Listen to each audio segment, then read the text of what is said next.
Hello everyone, welcome back to my YouTube channel. ಇವತ್ತು carrot ಜಾಮೂನ್ನ ಹೇಗೆ ಮಾಡೋದು ಅಂತ ನೋಡೋಣ. ತುಂಬಾ ಸಿಂಪಲ್ಲಾಗಿ ಮಾಡ್ಕೊಬೋದು, ಹಾಗೆಯೇ ಟೇಸ್ಟ್ ಕೂಡ ತುಂಬಾ ಚೆನ್ನಾಗಿರುತ್ತೆ. ನಾವು ಯಾವಾಗಲೂ ಮಾಮೂಲಿ ಜಾಮೂನ್ ಮಾಡ್ತಾನೆ ಇರ್ತೀವಿ ಅಂಗಡಿಯಿಂದ ಪೌಡರ್ನ ತಂದುಬಿಟ್ಟು. ಆದರೆ ಮನೇಲೇ ಈ ಥರ ನಾವು ಗೆಸ್ಟ್ ಯಾರಾದರೂ ಬಂದಾಗ ಈ ಥರ ಮಾಡಿಕೊಟ್ರೆ ಅವ್ರಿಗೂ ಕೂಡ ಇಷ್ಟ ಆಗುತ್ತೆ, ಹಾಗೆಯೇ ಟೇಸ್ಟ್ ಕೂಡ ಚೆನ್ನಾಗಿರುತ್ತೆ. ನೀವೇ ನೋಡಿ ಎಷ್ಟು ಚೆನ್ನಾಗಿ ಬಂದಿದೆ ಅಂತ. ಇದನ್ನು ಮಾಡ್ಕೊಳ್ಳೋದು ಕೂಡ ತುಂಬಾ ಸುಲಭ. ನೀವು ಕೂಡ ಒಂದ್ಸಲಿ ಟ್ರೈ ಮಾಡಿ, ಬೇಕಿದ್ರೆ ತುಂಬಾ ಟೇಸ್ಟಿಯಾಗಿರುತ್ತೆ. ಹಾಗೆಯೇ ಮನೇಲಿ ಏನಾದರೂ ಗೆಸ್ಟ್ ಯಾರನ್ನ ಬಂದಾಗ ಈ ಥರ ಮಾಡ್ಕೊಡ್ಬೋದು. ಇದ್ರ ಟೇಸ್ಟ್ ಮಾತ್ರ ತುಂಬಾ ಚೆನ್ನಾಗಿರುತ್ತೆ, ಮಾಡ್ಕೊಳ್ಳೋದು ಕೂಡ ತುಂಬಾ ಸುಲಭ. ಹಾಗೆ ಇದಕ್ಕೆ ಇಂಗ್ರೀಡಿಯೆಂಟ್ಸ್ ಕೂಡ ಜಾಸ್ತಿ ಏನು ಬೇಕಿಲ್ಲ. ನೀವೇ ನೋಡಿ ಎಷ್ಟು ಚೆನ್ನಾಗಿ ಬಂದಿದೆ ಅಂತ. ಈ ವಿಡಿಯೋನ ಪೂರ್ತಿಯಾಗಿ ನೋಡಿ, ನೀವು ಕೂಡ ಒಂದ್ಸಲಿ ಟ್ರೈ ಮಾಡಿ ಮನೆಯಲ್ಲಿ. ಹಾಗೆಯೇ ನನ್ನ ಚಾನಲ್ನ ಸಬ್ಸ್ಕ್ರೈಬ್ ಮಾಡ್ಕೊಂಡಿಲ್ಲ ಅಂದರೆ ಸಬ್ಸ್ಕ್ರೈಬ್ ಮಾಡ್ಕೊಂಡು ನೋಡಿ. ಈ ವಿಡಿಯೋ ಏನಾದರೂ ಇಷ್ಟ ಆದರೆ ಒಂದು ಲೈಕ್ ಮಾಡಿ. ವಿಡಿಯೋನ ಪೂರ್ತಿಯಾಗಿ ನೋಡಿ, ನಿಮಗೂ ಗೊತ್ತಾಗುತ್ತೆ ಹೇಗೆ ಮಾಡೋದು ಅಂತ. ಈಗ ಮೊದಲಿಗೆ ನಾನು 4 ಕ್ಯಾರೆಟನ್ನು ತೊಗೊಂಡಿದ್ದೀನಿ. ಅದನ್ನು ಕಟ್ ಮಾಡ್ಕೊಂಡಿದ್ದೀನಿ, ಹಾಗೆಯೇ ಸಿಪ್ಪೆನ ಮೇಲೆ ಎರ್ಕೊಂಡಿದ್ದೀನಿ. ಇವಾಗ ಅದನ್ನು ನಾವು ಸಣ್ಣದಾಗಿ ಕಟ್ ಮಾಡ್ಕೊಬೇಕು. ಇದನ್ನು ತುರ್ಕೊಳ್ಳಬಹುದು, ನಾನು ಕಟ್ ಮಾಡ್ಕೊಳ್ತಾ ಇದ್ದೀನಿ. ಆದಷ್ಟು ಸಣ್ಣಗೇ ಕಟ್ ಮಾಡ್ಕೊಳ್ತಾ ಇದ್ದೀನಿ. 4 ಕ್ಯಾರೆಟ್ನ ಕಟ್ ಮಾಡ್ಕೊಬೇಕು. 4 ಕ್ಯಾರೆಟಿಂದ 20 ಮೇಲೆ ಜಾಮೂನ್ ಆಗುತ್ತೆ. ಇವಾಗ ನಾನು ಕ್ಯಾರೆಟ್ನ ಕಟ್ ಮಾಡ್ಕೊಂಡಿದ್ದೀನಿ ನೋಡಿ. ಇವಾಗ ಅದನ್ನು ನಾವು ಗ್ರೈಂಡ್ ಮಾಡ್ಕೊಬೇಕು. ಹಾಗಾಗಿ ಒಂದು ಮಿಕ್ಸರ್ ಜಾರಿಗೆ ಇವಾಗ ಕ್ಯಾರೆಟನ್ನು ಹಾಕ್ಕೊಳ್ತಾ ಇದ್ದೀನಿ. ನಾನು ಅಳತೆಗೆ ಒಂದು ಬೌಲನ್ನು ಇಟ್ಕೊಂಡಿದ್ದೀನಿ.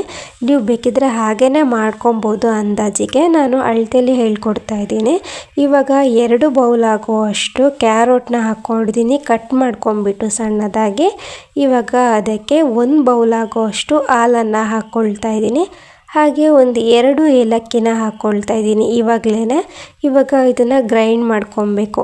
ಇವಾಗ ನಾನು ತೋರಿಸ್ತಾ ಇದ್ದೀನಿ ನೋಡಿ, ಈ ಥರ ನಾನು ಗ್ರೈಂಡ್ ಮಾಡಿ ಇಟ್ಕೊಂಡಿದ್ದೀನಿ. ಬೇಕಿದ್ರೆ ನಿಮಗೆ ಹಾಲು ಕಡಿಮೆ ಅನಿಸಿದರೆ ಹಾಕ್ಕೊಬೋದು, ಬಟ್ ಕನ್ಸಿಸ್ಟೆನ್ಸಿ ಇದೇ ಥರ ಇರಬೇಕು. ಹಾಗಾಗಿ ನಾನು ಅಳತೆಲಿ ಹೆಂಗೆ ಹೇಳಿದ್ದೀನೋ ಹಾಗೆ ಹಾಕ್ಕೊಂಡ್ರೆ ಆಗುತ್ತೆ. ಇವಾಗ ಅದನ್ನು ಸೈಡಲ್ಲಿ ಇಟ್ಕೊಂಡ್ಬಿಟ್ಟು ಇವಾಗ ಒಂದು ಪ್ಯಾನಿಗೆ ಒಂದು 2 ಸ್ಪೂನ್ ಆಗುವಷ್ಟು ತುಪ್ಪ ಇಲ್ಲ ಎಣ್ಣೆ ಹಾಕ್ಕೊಂಡ್ರೂ ಆಗುತ್ತೆ. ಒಂದು 4 ಸ್ಪೂನ್ ಹಾಕ್ಕೊಳ್ತೀನಿ ನಾನು. ಇವಾಗ ನಾವು ಪೇಸ್ಟ್ ಮಾಡಿ ಇಟ್ಕೊಂಡಿದ್ವಲ್ಲ ಕ್ಯಾರೆಟ್ನ, ಅದನ್ನು ಹಾಕ್ಕೊಂಡಿದ್ದೀನಿ. ಇವಾಗ ಇದನ್ನು ಚೆನ್ನಾಗಿ ಹುರ್ಕೊಬೇಕು. ತುಪ್ಪದಲ್ಲೇ ಕ್ಯಾರೆಟ್ನ ಸ್ವಲ್ಪ ಚೆನ್ನಾಗಿ ಹುರ್ಕೊಬೇಕಾಗುತ್ತೆ. ಹೈ ಫ್ಲೇಮಲ್ಲಿ ಇಟ್ಕೊಂಡು ಮಾಡೋದೇನು ಬೇಡ. ಇದನ್ನು ಲೋ ಫ್ಲೇಮಲ್ಲಿ ಇಟ್ಕೊಂಡು ಈ ಥರ ಚೆನ್ನಾಗಿ ಕೈ ಆಡಿಸ್ಕೊಳ್ತಿದ್ರೆ ಆಯಿತು. ಇವಾಗ ನೋಡಿ, ಈ ಥರ ಸ್ವಲ್ಪ ಹೊತ್ತು ನಾನು ಇದನ್ನು ಫ್ರೈ ಮಾಡ್ಕೊಂಡಿದ್ದೀನಿ. ಆಮೇಲೆ ಅದಕ್ಕೆ ನಾನು ಅರ್ಧ ಕಪ್ ಆಗೋಷ್ಟು ಸಕ್ಕರೆನ ಹಾಕ್ಕೊಳ್ತಾ ಇದ್ದೀನಿ. ಸ್ವೀಟ್ ಕಮ್ಮಿ ಆಗುತ್ತೆ, ಬಟ್ ಆಮೇಲೂ ಕೂಡ ಹಾಕ್ಕೊಬೇಕಲ್ವ. ಹಾಗಾಗಿ ಇವಾಗ ಅರ್ಧ ಕಪ್ ಮಾತ್ರ ನಾನು ಹಾಕ್ಕೊಳ್ತಾ ಇದ್ದೀನಿ. ಯಾವ ಕಪ್ಪಲ್ಲಿ ತೊಗೊಂಡಿದ್ನೋ ಅದರಲ್ಲೇ ಅರ್ಧ ಕಪ್ ಆಗೋಷ್ಟು ಹಾಕ್ಕೊಂಡಿದ್ದೀನಿ. ಇವಾಗ ಅದೇ ಕಪ್ಪಲ್ಲಿ ಅರ್ಧ ಕಪ್ ಆಗೋಷ್ಟು ರವೆನ ಹಾಕ್ಕೊಳ್ತಾ ಇದ್ದೀನಿ.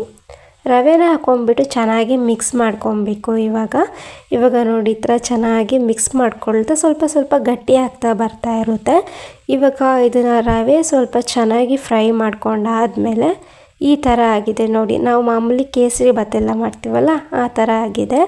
ಇವಾಗ ಅದಕ್ಕೆ 1 ಸ್ಪೂನ್ ಆಗುವಷ್ಟು ಗೋಧಿ ಹಿಟ್ಟು, ಹಾಗೆ ಅರ್ಧ ಕಪ್ ಆಗುವಷ್ಟು ಡೆಸಿಕೇಟೆಡ್ ಕೋಕೋನಟ್ನ ಹಾಕ್ಕೊಬೇಕು. ಅದನ್ನು ಹಾಕ್ಕೊಂಬಿಟ್ಟು ಚೆನ್ನಾಗಿ ಮಿಕ್ಸ್ ಮಾಡ್ಕೊಬೇಕು. ಆದಷ್ಟು ಇವಾಗ ಗಟ್ಟಿಯಾಗ್ತಾ ಹೋಗುತ್ತೆ ಅದು. ನೀವೇ ನೋಡಿ, ಜಾಸ್ತಿ ಏನು ಕೆಲಸನೇ ಇಲ್ಲ. ಸ್ವಲ್ಪ ಇದನ್ನೆಲ್ಲ ಮಿಕ್ಸ್ ಮಾಡ್ಕೊಂಬಿಟ್ರೆ ಈಸಿ ಆಗುತ್ತೆ. ಇವಾಗ ನಾನು ಡೆಸಿಕೇಟೆಡ್ ಕೋಕೋನಟ್ನ ಹಾಕ್ಕೊಂಡು ಚೆನ್ನಾಗಿ ಹುರ್ಕೊಂಡಿದ್ದೀನಿ. ಇವಾಗ ಅದಕ್ಕೆ 1 ಕಪ್ ಆಗುವಷ್ಟು ಮಿಲ್ಕ್ ಪೌಡರ್ನನ್ನು ಹಾಕ್ಕೊಳ್ತಾ ಇದ್ದೀನಿ. ಯಾವ ಕಪ್ಪಲ್ಲಿ ತೊಗೊಂಡಿದ್ನೋ ಅದರಲ್ಲೇ 1 ಕಪ್ ಆಗುವಷ್ಟು ಮಿಲ್ಕ್ ಪೌಡರ್ನ ಹಾಕ್ಕೊಂಬಿಟ್ಟು ಇವಾಗ ಚೆನ್ನಾಗಿ ಮಿಕ್ಸ್ ಮಾಡ್ಕೊಬೇಕು.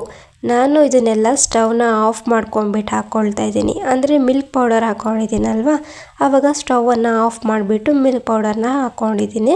ಇವಾಗ ಲಾಸ್ಟಿಗೆ 1 ಸ್ಪೂನ್ ಆಗೋಷ್ಟು ತುಪ್ಪನ ಹಾಕ್ಕೊಂಬಿಟ್ಟು ಇವಾಗ ನಾವು ಜಾಮೂನ್ನ ಈ ಥರ ಉಂಡೆ ಕಟ್ಕೊಳ್ಳೋದಷ್ಟೇ.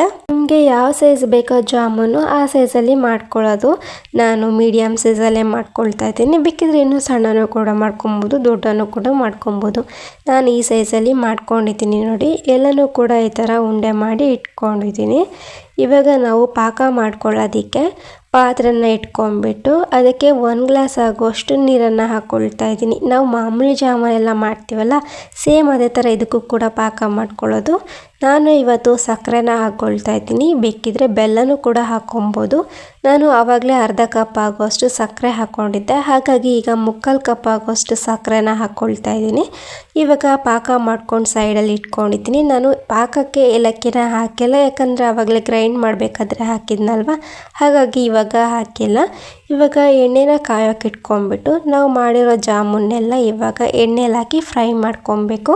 ಇದನ್ನು ಮೀಡಿಯಮ್ ಫ್ಲೇಮಲ್ಲೇ ಫ್ರೈ ಮಾಡ್ಕೊಬೇಕಾಗುತ್ತೆ. ಇವಾಗ ನೋಡಿ ಚೆನ್ನಾಗಿ ಇದನ್ನು ಫ್ರೈ ಮಾಡ್ಕೊಬೇಕು. ಮೀಡಿಯಮ್ ಫ್ಲೇಮಲ್ಲೇ ಇಟ್ಕೊಂಡು ಫ್ರೈ ಮಾಡ್ಕೊಂಡಿದ್ದೀನಿ. ನೋಡಿ ಎಷ್ಟು ಚೆನ್ನಾಗಿ ಬಂದಿದೆ ಅಂತ. ಈಗನೂ ಕೂಡ ತಿನ್ಕೊಬೋದು, ತುಂಬಾ ಚೆನ್ನಾಗಿರುತ್ತೆ. ಯಾಕಂದರೆ ನಾನು ಮೊದಲಿಗೆ ಸ್ವಲ್ಪ ಸಕ್ಕರೆ ಹಾಕಿದ್ನಲ್ವ, ಹಾಗಾಗಿ ಫ್ರೈ ಮಾಡಿಬಿಟ್ಟು ಎಣ್ಣೆಯಲ್ಲಿ ಪಾಕಕ್ಕೆ ಹಾಕ್ಕೊಂಡ್ರೆ ಜಾಮೂನ್ ರೆಡಿನೇ ಆಗೋಗುತ್ತೆ. ತುಂಬಾ ಟೇಸ್ಟಿಯಾಗಿರುತ್ತೆ. ನೀವು ಒಂದ್ಸಲ ಟ್ರೈ ಮಾಡಿ ಬೇಕಿದ್ದರೆ. ಮಾಮೂಲಿ ಜಾಮೂನ್ ಮಾಡ್ತಿರ್ತೀರಲ್ವ, ಹಾಗಾಗಿ ಈ ಥರ ಡಿಫ್ರೆಂಟಾಗಿ ಒಂದ್ಸಲ ಟ್ರೈ ಮಾಡಿ. ನಿಮಗೂ ಕೂಡ ಇವಿಷ್ಟ ಆಗಿದೆ ಅಂತ ಅಂದ್ಕೊಳ್ತೀನಿ. Thank you for watching.